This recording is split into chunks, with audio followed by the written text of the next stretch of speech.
think it's about 12:04. I'm going to call the meeting of the Board of Trustees to order. We have a quorum today. So the next item on the agenda is the consent agenda. Did you all have a chance to look at the items on the consent agenda? Yes.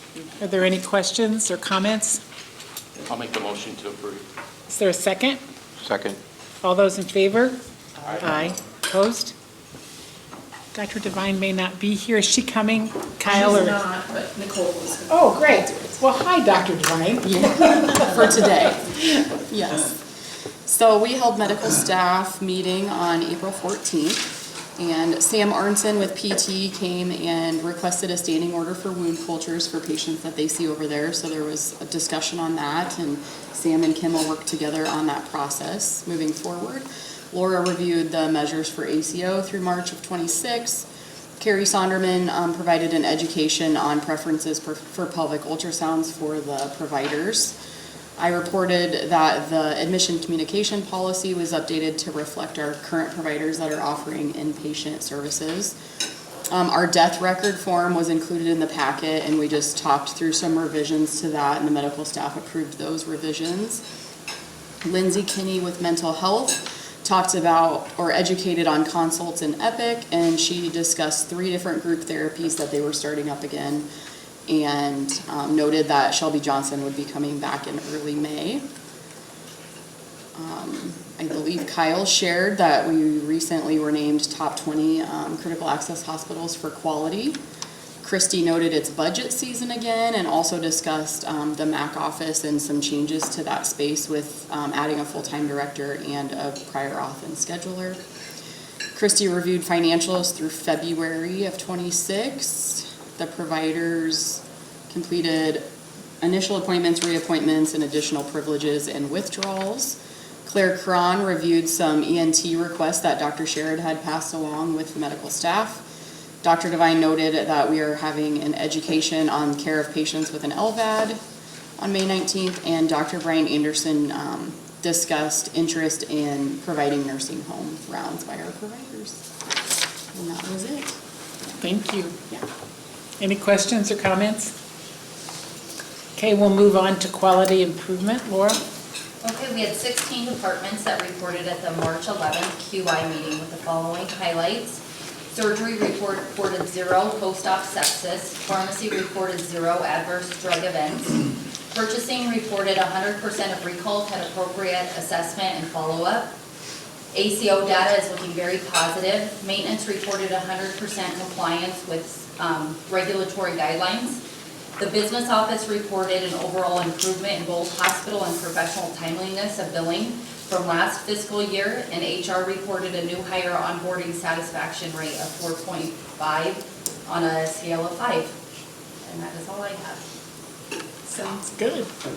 Very good. Any questions? All right. Nicole, I think you're up as Chief Nursing Officer. Yes. So we are gearing up for Nurses Week, which will start May 6th, next Wednesday, and go through the 12th. This is the 3rd year that nursing directors and Kim and I are sponsoring a Nurses Week breakfast. So we'll hold that Thursday from like 6:30 to 8. So the night shift leaving and the day shift coming have an opportunity to come and have breakfast, and we set it up in here and all be together for a little while. You guys had requested at the last meeting for a Da Vinci update, and so we have scheduled that for May's meeting. Shay, the perioperative director, is at an IHA leadership development class today, so she was not able to be here. And from a peri-op standpoint, this week we started our integration with our lights, booms, and screens, and so one of our ORs is currently down this week with Stryker putting all of that in, and our maintenance crew is also assisting with that. On Friday, we'll switch to the other OR suite, and hopefully by the end of next week, we'll be done and wrapped up with that and have our 2 functioning suites again. Continue to work through those rural health transformation grants, and Christy will probably share more about that as well. From my standpoint, I'm focused more on the Center of Excellence for OB, so working closely with Michelle Munson on that, and Christy again, and then also the MRI project, so that seems to be going well. And then a few outpatient provider updates, because I don't think we've provided those over the last few meetings. So to bring you up to speed on that, Dr. Nasmal with CHI has provided us nephrology services for a number of years now, and they were able to add to that. So Dr. Khalid Mohammed is now also coming out a half day per month. So that brings us to 3 days of coverage per month right now, which is nice. Definitely could use more, and we'll keep pushing for that, but that's where we're at right now. And then from an orthopedic standpoint, Dr. Blake Bodendorfer will rejoin us. He was here historically with Miller Ortho, and now he's with MD West One.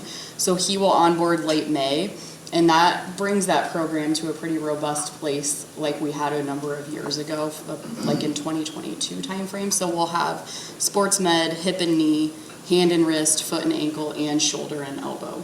So we'll have 5 providers now offering orthopedic services. So how many days total is that, like, say, in a month? I believe with the addition of Dr. Bodendorfer, we're somewhere around 10 to 12 days a month.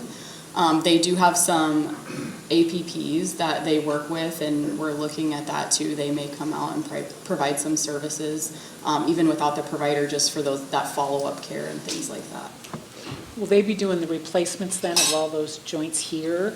Yes, assuming the patient is adequate and we're able to take care of them here, yes, we do. Dr. Sekundiak does the total hips, total knees, and he does that jiffy knee procedure. So in the future, our hope is to like turn these around same day and maybe not have to have patients spend the night. And then we have sports medicine with both Dr. Turman and Dr. Blake Bodendorfer, hand and wrist still with Dr. Shu, foot and ankle with Dr. Shutt, and then Dr. Turman and Dr. Bodendorfer do shoulders and elbows as well. I don't want to go home the same day, just so you know. We won't force it. No kidding. But yeah, that's what I. That's great, thank you. Kim, you want to talk to us about the clinic? Sure. So construction continues, and don't know for sure how long. Things will continue out. Things are actually progressing though well.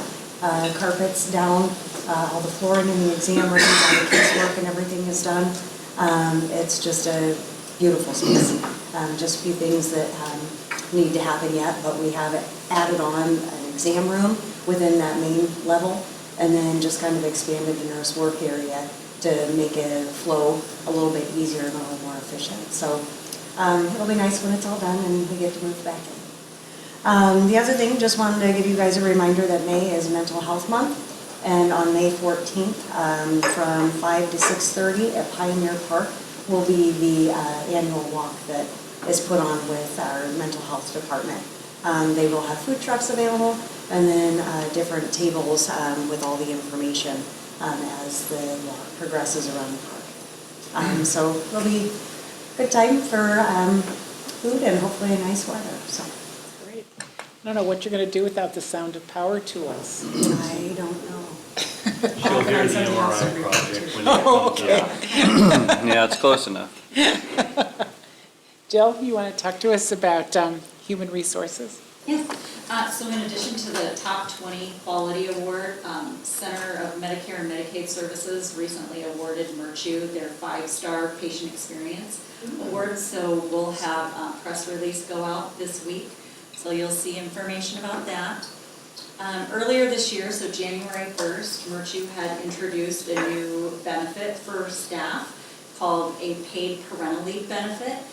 That's where we're basically paying 100% of our team members' salary while they're off work to either care for a new baby or adoption or placement of a child, and that's been very well received by our staff. We've had 9 individuals use that in the first quarter, so that's really important to us in terms of staff retention and attracting new hires as well. So a very well received benefit. On the recruitment side of things for physician recruitment, so we did present a physician and employment contract in March. We've had a couple of follow-up calls with that individual and working through some scheduling options that this individual presented to us. And so we do have a follow-up meeting in the next couple of weeks. with that physician. So that's a family medicine with OB physician. And then we also have an upcoming site visit with a separate physician and spouse the end of May. So we are working through the agenda for that visit, and we do have, we'll have a board member present to join us if any additional board members would like to join us for breakfast. It's on May 22nd that we'll be having that site visit. Great. That's great news about both of the quality awards. The top 5 and the top 20. Yep. Well, that's great. That's great. Jeff? All right. The IT staff is pretty busy. We're migrating to Microsoft 365. We're about 15% complete with that. By the end of this week, all management staff will be on 365, as well as a couple smaller departments. As we've transitioned the process, we have found, this issue, that issue, so we're trying to clean all that up. So once we get this next group, we feel that we can move larger groups pretty easily. But, as an example, I had access to my predecessor's mailbox. It was considered a, not dead, but a inactive account, and the transition hung up on that. So just a few things along that line, just little gotchas we were getting taken care of. Another thing that the informatics and Epic staff are working on is May 15th, we have an Epic upgrade. Epic on a quarterly basis pushes upgrades out. The university has taken the stance that every 6 months they will push out two of those upgrades. So it's a 3 to 4 month process on their part, and it's a solid month or better on our part. Last week, we just got done with script testing, which is we take about a dozen scenarios from beginning to end. So when the patient presents to the billing and collection on the backside, test every aspect of those types of visits. And we hit every department, rural health, surgery, pharmacy, you name it. We try and break what they are upgrading. It's pretty much all the cohorts have adopted our process. So very good. We had a good test last week, or good process. Didn't find a whole lot. So we're ready for the 15th, which starts approximately at midnight and is generally done between 2 and 3 o'clock in the morning. So big upgrades there. As everybody's mentioned, maintenance has been pretty busy. The OR booms, we've got a couple guys that are assisting with that. We were responsible for the mounts and the infrastructure, supports on that. The booms are hung, and as well as the lights in the one room. So now they'll go up and finish. And once we get the word, I think on Friday we're going to take the other boom down, and then we are going to scrub and refinish the flooring in the current work room. So lots going on there. They're also at the same time in our Morning View Drive building, the old behavioral health, they're remodeling that for the business office to migrate into that space. So they got about half of that close to done. We're targeting June 1st to move part of the business office, and then once they're moved, we'll concentrate on remodeling the second half of that building and bring it up to speed.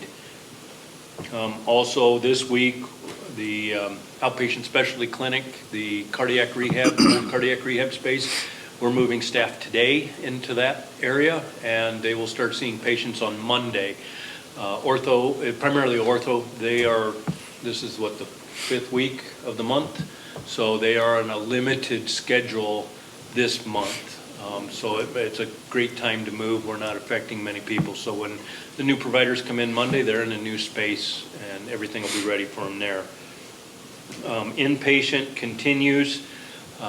Rooms 224, 225 are getting very close to being complete. The target is Friday for those, and then we should be able to have 2 more rooms in service to house patients in as needed. As Kim mentioned, our HC is progressing. We actually did a punch through the 2nd floor. There are just a few items found that'll fix. That is where we intend for Dr. Kelly Anderson, Dr. Garton, Jennifer Brook to go up in an ENT.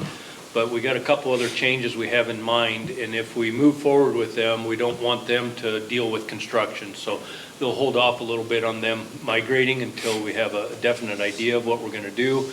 And on the first floor, we wanted to punch, but they weren't quite ready, so it'll probably be next week or the following week, we'll punch that floor, and then we should be ready to move staff back into that area. Do you have any questions? So you think the construction noise will be a little bit less reduced from here on out? Yeah, for the most part. We're designing the MRI, and one of the things that is left up in the air that we did on the RHC is we had to put geopiers in, and that is about a 15-foot hole that they put 20 feet worth of rock down and compact it for support. I think we have to do some of that, but not to the extent of the RHC, but the civil engineers are determining what and how many, so there'll be a couple days of very loud noise, but then after that should be pretty minimal. Is the elevator back working? Yeah, the elevator, we have, an install engineer came and redid the entire configuration. And knock on wood, since they did that 2 to 3 weeks ago, I have not heard of any issue that has occurred there. Great. Anything else? Kyle, Okay. we're ready for you. We launch our first Myrtue improvement team. The selection process has been done. The first meeting is tomorrow. I will share more once I solidify it. There's 7 chosen to be on it, 2 to be backups. We'll see how many accept or want to be on it officially starting tomorrow. Like I said, they're working on the standards of behavior or standards of excellence, and then when they finish that, we'll put one together to do dress code. Jeff kind of talked about the MRI project. Christy may have been going to mention this, but we have settled on Siemens. The final contract came. Just got a few nitpicky things we need to work out with them, but it'll be the Siemens product that we go with.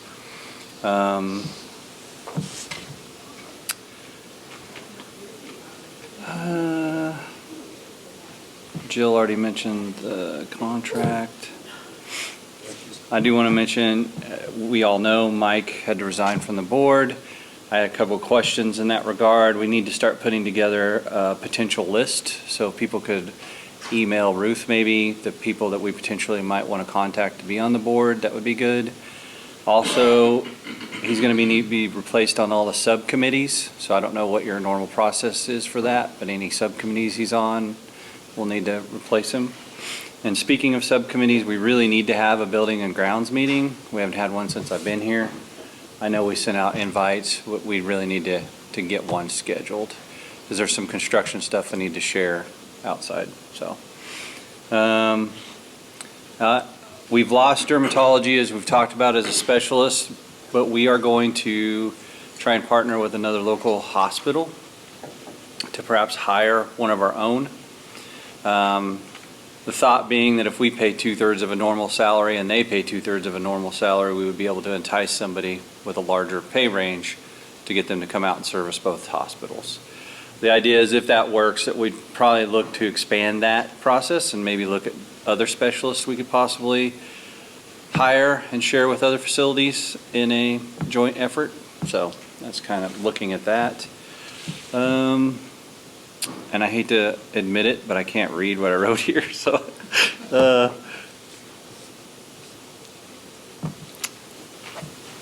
Nope. Okay. Don't know what it says, but that's all I got. Thanks. Good enough.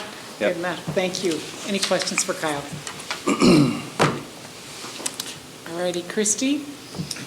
Just to follow up with what Kyle and the RHC grants and the MRI for Kyle have talked about.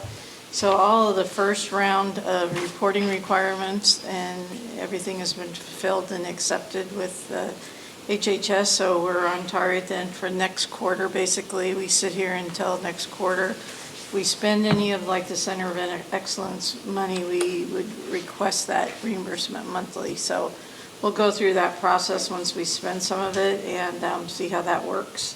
But the MRI, we did bring that, and you guys did approve that last month.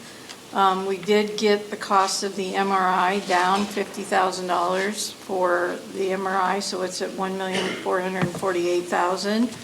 And also as part of that negotiations, the warranty that was the service agreement that was kind of high, it's still high, but we ended up getting them to extend the warranty one more full year, plus they came down about $82,000. So it's still cost of about $863,000 for a service agreement, full service agreement, and that's for 9 years, basically. I mean, so. What's our time frame on it? Is it, how many hours? That was the They deal. ended up being 12 just hours? within 24 hours, they'll come out. So, Carrie did a good job on negotiating that with Siemens, so we'll get that submitted to HHS too. So, the financial reports for March, for the 9 months ended March of 2026, 2025, we had quite a bit more outpatient visits this month of March of 26 compared to last year. It's 5,615. Year to date, we're at almost 47,000. We're about 2.9% increase in our outpatient visits. ED visits are 543 this year compared to 478, so continue to see a pretty substantial increase of 7.8% of our outpatient, ER visits. Surgical procedures, still continuing to see those rise. We're at 143 compared to 120, up 19% this year over the same 9 months last year.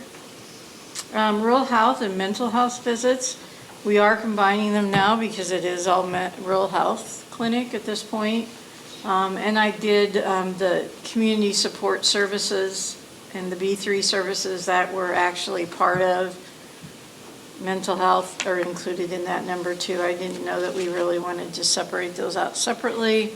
We'll kind of look at how we want to report those in the future, but we're pretty consistent, 4,924 this year compared to 4,910 last year. We are down 1.9%, but in the same, we have to consider we were closed down and we did move. There's a lot of things that went on there in the month of January that would cause those numbers to go down. Average daily census was 8.19 compared to 8.25 last year.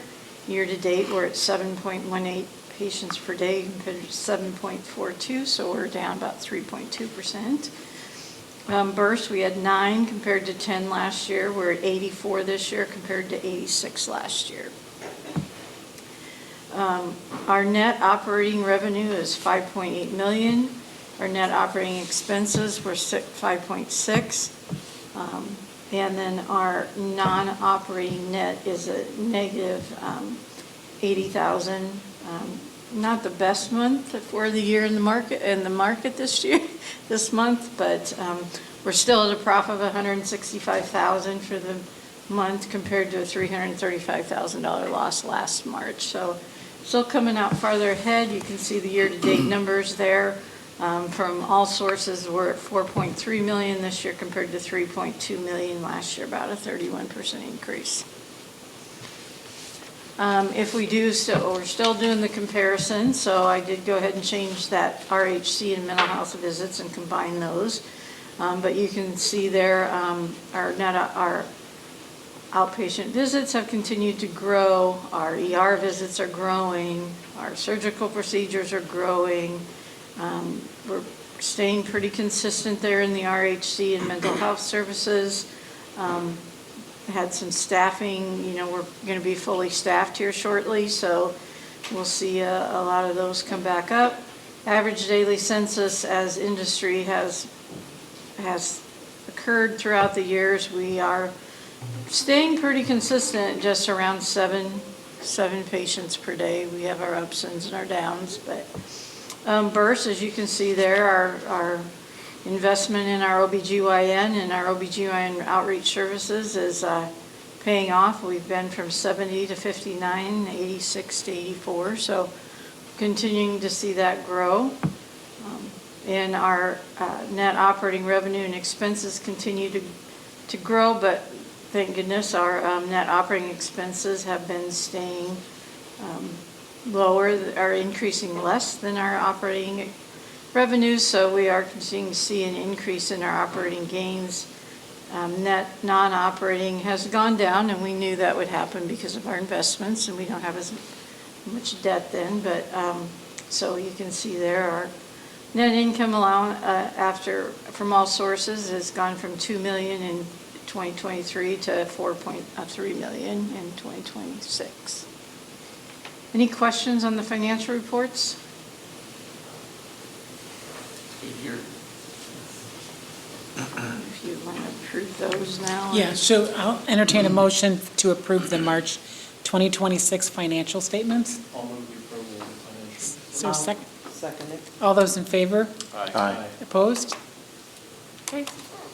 The other thing I had on there is one of the RHT grants that we got, the Rural Health Transformation Grants, was for recruitment of a OBGYN or family practice with OB. Those grants are awarded to Myrtue, and as you know, our physicians are hired by Shelby County Medical Corp. So it's just an amendment to the contract to say if we use those funds, receive those funds to recruit a provider, that those funds will be transferred over to cover those costs within SCMC. So that's really what the amendment is for, because that's not the mechanism that we have in the contract at this point. So, I'll make a motion to approve. Second. All those in favor? Aye. Opposed? Any pushback from the folks that awarded it? no. They don't care. Nope. Okay. Is that it, Christie? That's it. Okay. The next action item is the acceptance of the resignation of Mike Frederick from our board. And I have to talk a little bit about Mike, because he was board president for 2 years here, and he went through the emergency department completion. He went through the medical center addition from start to completion. He went through Barry Jacobson's retirement and hiring Kyle. He was always on time. He was always prepared. He never complained. And people may not be aware, but this is a volunteer board. None of the board members are paid for their time. And I really, if any of the citizens are listening and you see Mike, please thank him for his time, because he was an excellent board member and an excellent board president. So I would like to be able to do something as a board to acknowledge that. So let's put that on our to-do list. Does anyone else want to speak to Mike before we move to accept his resignation? Just to thank him for everything. Absolutely, yeah. He was terrific. I would say after I was hired for the position, he called me routinely to check on how things were going, progress on things. He's very engaged. I liked Mike a lot. Yeah, we'll miss him. Some big shoes to fill there. I agree. Okay. So I would move with regret that we accept Mike's resignation from the Board of Trustees. Can I Second that. second it with regret? You can. Yeah, sure, we got lots of regrets. Second the regret, yeah. So, all those in favor with regret? Aye. Opposed? Okay. The next item is a closed session under Iowa Code 21.51C. It's a matter regarding potential litigation. And so, I'll move we go into closed session. Second. okay, I think we need a roll call vote. Terry? Jan? Kate, Yes. aye? James, aye. Jim, aye. Carrie, aye. Oh, sorry. I think you got me. Right? Yeah.